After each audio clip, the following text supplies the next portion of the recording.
안녕하세요. 바울은 벨릭스 총독 앞에 변론하기 위해 끌려갑니다. 오늘 본문은 사도행전 23장 31절에서 24장 9절입니다. 31절. 그리하여 군인들은 그 명령을 수행해 밤중에 바울을 데리고 안디바드리까지 갔습니다. 밤중에라는 번역은 정적인 의미로 됐지만 원래 동적인 표현입니다. 밤새도록 가서야 안디바드리에 도착한 것입니다. 안디바드리는 예루살렘에서 가이사랴로 가는 56km 되는 노상에 있는 도시입니다.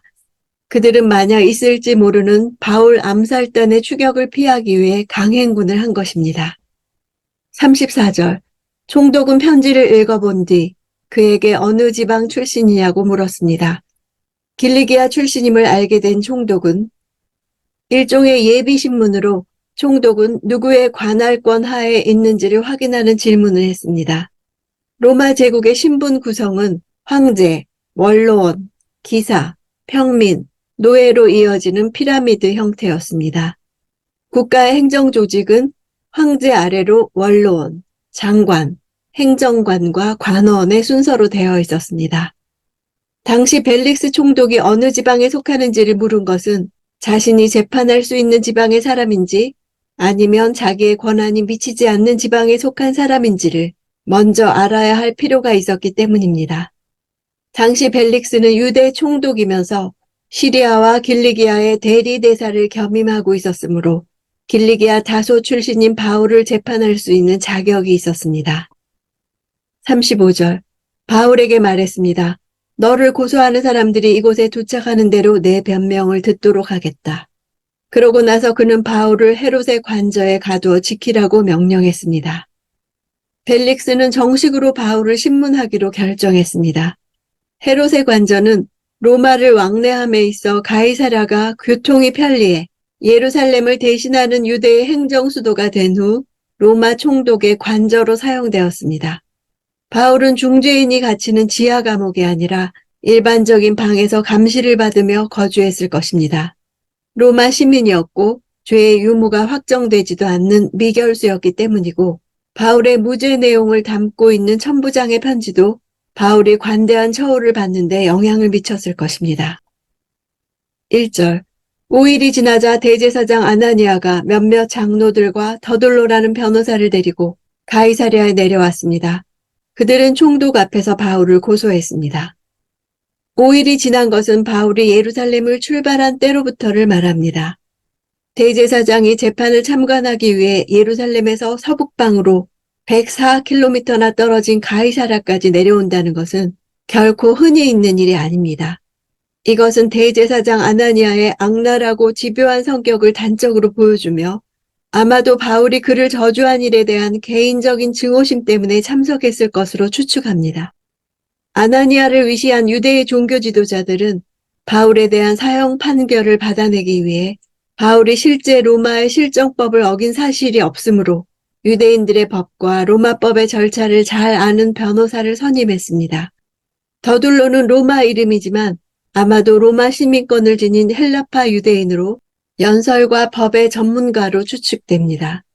바울이 로마 시민이며 해박한 지식을 가지고 있어서 대항하기 어려웠을 뿐만 아니라 특히 이 재판이 로마법에 따라 진행되었기 때문에 고소 내용을 효과적으로 라틴어나 헬라어로 말할 수 있었던 달변의 전문가인 더둘로를 채용한 것입니다.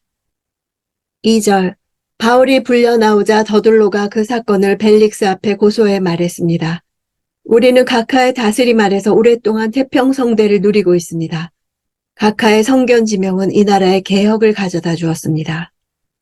로마인의 재판 절차 역시 오늘날과 마찬가지로 피고인에 대한 고발이 있은 후 양측이 같이 법정에 배석한 상태에서 신문이 시작되는 것이 관례였습니다.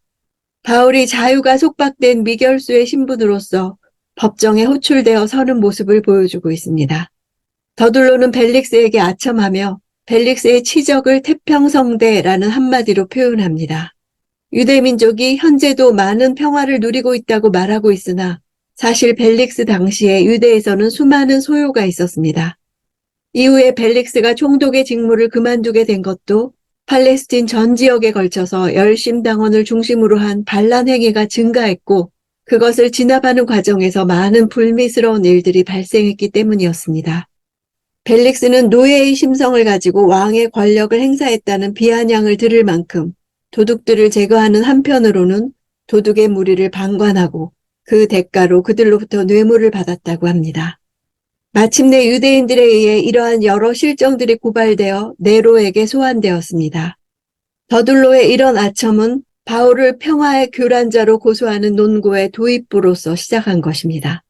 선견지명이란 말을 라틴어로 했다면 신의 예지를 소유한 것과 같이 앞일을 예견하는 뛰어난 통찰력을 가졌다는 말로서 바울이 일으킬 수도 있는 소요에 대해 통찰할 것을 은연중에 권고하는 탁월한 말재간으로 볼 수 있습니다. 벨릭스의 개혁은 6년간의 재임 기간 동안 도둑대들을 제거하고 조직적인 암살을 저지하며 이집트인의 폭동을 진압한 것이었습니다. 그러나 그 과정이 무리하게 진행되어 많은 원성을 들었고 몇 년 되지 않아 로마 정부에 소환되어 그 개혁은 성공적이지 못한 것이 분명했습니다. 바울이 벨릭스 앞에 선 때는 그의 통치 말기인 주후 57년, 즉 정치적 입지가 약해져 유대 지도부의 주장을 무시하기 어려웠던 시기였습니다.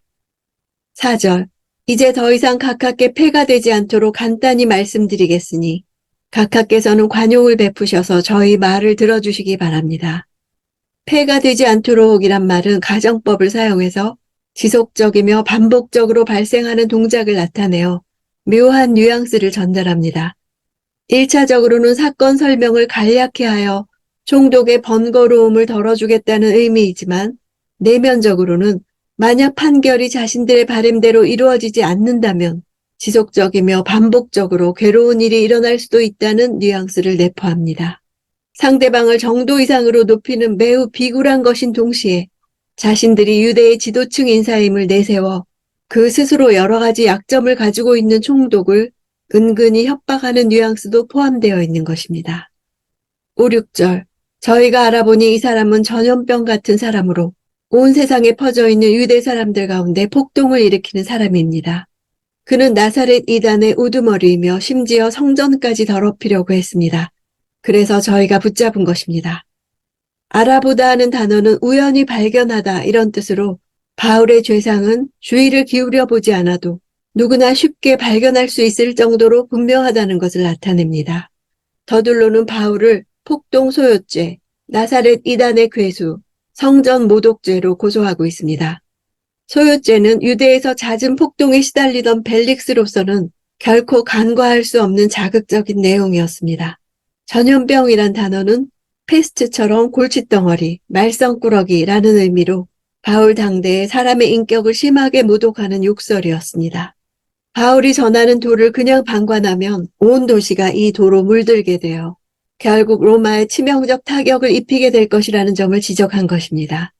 온 세상에 퍼져 있는 유대 사람들을 말하는 것은 당시 로마 제국 전역에 유대인들이 400만 명 정도 흩어져 살고 있었으므로 바울의 활동이 비록 유대인들과 직접 관련된 것 같아도 결국 로마 제국 전체가 소동에 빠져들고 혼란케 된다는 주장입니다. 나사렛 이단이란 종교적으로 유대인들에게는 이단이요, 로마인에게는 정치적인 폭동을 일으키는 집단, 당파라는 사실을 이중적으로 나타내는 표현입니다. 더둘로는 로마 시민권을 가진 바울을 총독이 호락호락 넘겨주지 않으리라는 것을 잘 알고 총독이 인정할 수 있는 사실이 필요해 바울이 로마 제국의 질서를 어지럽히는 사람임을 증명하려 하는 것입니다. 성전을 더럽히려 했다는 말은 성전을 더럽혔다는 것이 아니라 성전을 더럽히려고 기도했다고 말합니다. 이는 사실을 증명하기가 쉽지 않은 문제였습니다. 사실 유대 종교에 관한 논란거리는 로마 법정에서는 죄의 유무를 판결하는 자료가 되지 못함을 잘 알고 있었기 때문에 이 문제에 대하여는 간략하게만 언급합니다. 누가는 바울의 순환사건과 예수의 순환사건을 병행시키고 있습니다. 주께서 당하신 고난을 주의 제자들도 당하고 있다는 사실을 보여주고 있습니다.